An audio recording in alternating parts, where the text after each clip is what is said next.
What's up YouTube, jDantastic here, and today I'm doing another review of Dragon Ball Super. We are doing the review for the second episode so far in the new series, and it was just as good as the first one in my opinion, if not even a little bit better because we got to see some pretty sweet action in this episode. Now again, if you haven't seen the episode yet, and you don't want any spoilers, then you should not watch this video yet, because I am obviously going to talk about stuff that happened in the episode, and if you don't know what happened in the episode yet, then it would be a spoiler for you, and I don't want that if you don't want it to be spoiled, so just giving you a little bit of a warning there. Again, I'm not going to post a link to a subbed version itself because I don't want to link you guys to a dead link or something, or put a bunch of links in there that don't actually work, but they're super easy to find. It took me 2 seconds to find a sub version of the second episode, and even quicker I think to find the first episode. So there's a ton of people out there doing sub versions right now. Just do a quick Google search and you'll be able to find the episode and you can watch it with subs.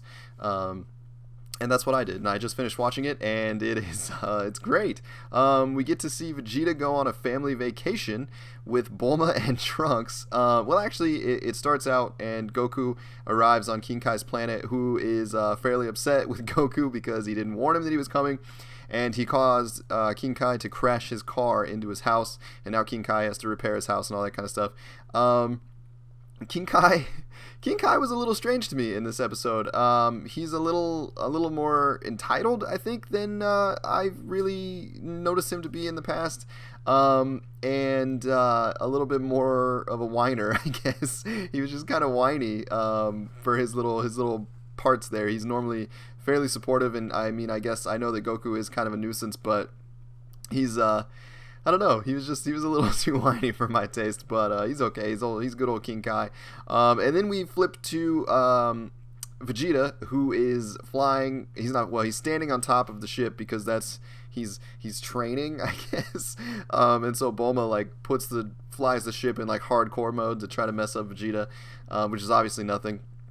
And they arrive at this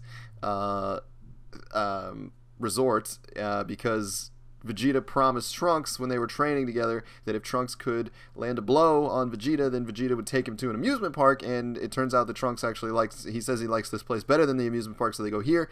And the whole time Vegeta is angry and he doesn't want to be there, and he says that he's just doing it to keep a promise, but I don't know. I still really like, I mean, by looking at Vegeta, he seems like a huge douche. He's just so angry and so mean, and it's why would anyone ever want to put up with this guy? But I mean, obviously deep down he cares about Bulma and Trunks, or he wouldn't be there at all. He would just leave and go train and do whatever he wants, and eventually he does. He gets fed up with all of the normal people doing normal people things, and so he powers up, flies away, goes and does his own thing. He starts training because he has that fighting spirit back, so he's all fierce again now, and so he starts training at 150 Gs, and swears that he will not allow Goku to remain number one. Vegeta will be number one in the universe, so it's good to have that old Vegeta back.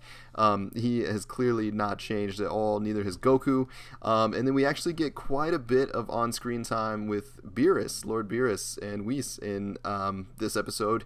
He destroys another planet. He's so powerful. I think it's so great that we're actually getting this series because Beerus, to me, is such an interesting character, and his level is, we don't even know. It's unimaginable still, especially, and you can tell in the series.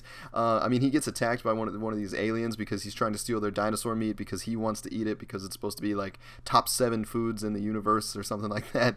And so this guy powers up, transforms, and he tries to fight him, and Beerus is literally nah, B, and he stops him with one finger the whole time. And then when he blows up his planet, he just bloop, and drops a little orb, and the whole planet just is gone. It just explodes, and we haven't even begun to scratch the surface of how powerful he actually is. That's crazy to me. I mean, he's obviously the most powerful character that we've ever seen by far, but he does finally mention Super Saiyan God. He has he brings up the premonition that he had in his dream, and he can't remember the name, and then finally after blowing up the planet, he kind of sees the vision again, and he remembers that Super Saiyan God is who he is after. And so that's really cool. We've got a lot of good build up there leading to the actual like Battle of Gods like movie timeline, but I guess we're gonna see kind of like a rewrite through the series, and so that's all being set up now. We get some backstory on that, which is awesome. And then obviously the Kais are sitting on their planet and they feel the disturbance because another planet has been blown up, and they're like, well, snap, this isn't good. God of Destruction is awake. And so now we have some serious stuff to worry about. So not nearly as many characters in this episode as there were in the first. We had obviously Bulma, Trunks, and Vegeta, who were all, you know, fairly the same. Bulma has always been a great character. You can tell that she just really cares about Vegeta, even though he's, you know, crazy mean. Because I think she's really the only one. I think she can truly see who Vegeta is more than anyone else. Maybe not Goku. I think, you know, they're probably on the same level, but they can read Vegeta better than anyone else. And so I think, you know, it's really cool that she's just kind of this fun-loving, like, well, that's just Vegeta. He's a nice guy, but we got to let him do his own thing because, I mean, it's bad enough that, you know, he's stuck here instead of being the Prince of all Saiyans or whatever. And Trunks is cool. He's a fun little kid just hanging out.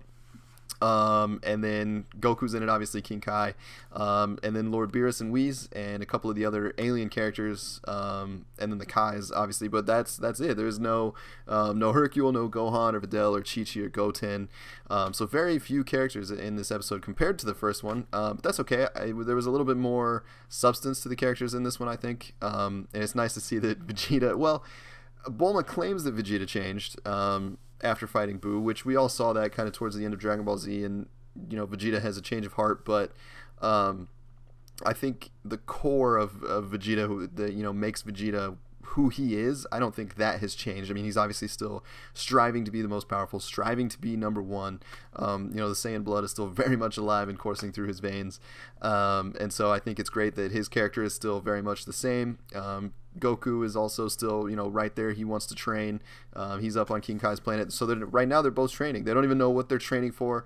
In Vegeta's mind, Goku is the strongest, you know, undisputed strongest fighter in the universe right now in Vegeta's mind. And Vegeta wants to be the undisputed strongest in the universe. And so obviously Vegeta's not going to let Goku train and not train. And so now they're both training. They don't even know what they're training for, but they're still training, and they're getting stronger in preparation for what could come along. And so it was another kind of build up, giving substance episode.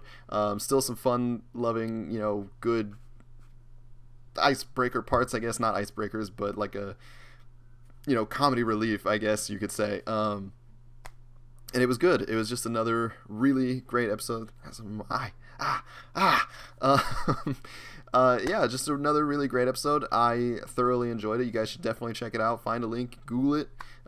Dragon Ball Super subbed episode 2. It's super easy to find. I promise you'll be able to find it. Drop a comment down below if you have already seen the episode, and let me know what you thought about it.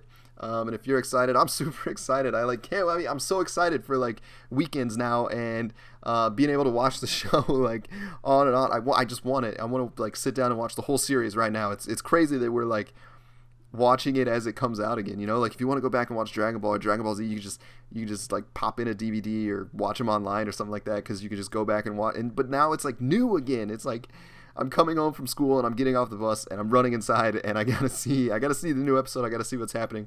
And it's really crazy to have that feeling back. So it's just really cool. Again, loved it. Thought it was a great episode. All the characters that were in it were great. Just really enjoyed it. So drop a comment down below. Let me know what you guys thought about it. Let me know if you enjoy these reviews, if you enjoy me talking about the episodes and that kind of stuff, because it's something that I want to keep doing. Obviously, I want you guys to be interested in it. So just let me know how you feel about these videos. If you enjoyed the video, make sure you hit that like button. If it's your first time stopping by my channel by chance, make sure you hit the subscribe button. Stick around with us, have some fun. And as always, I will talk to you in the next video. Later.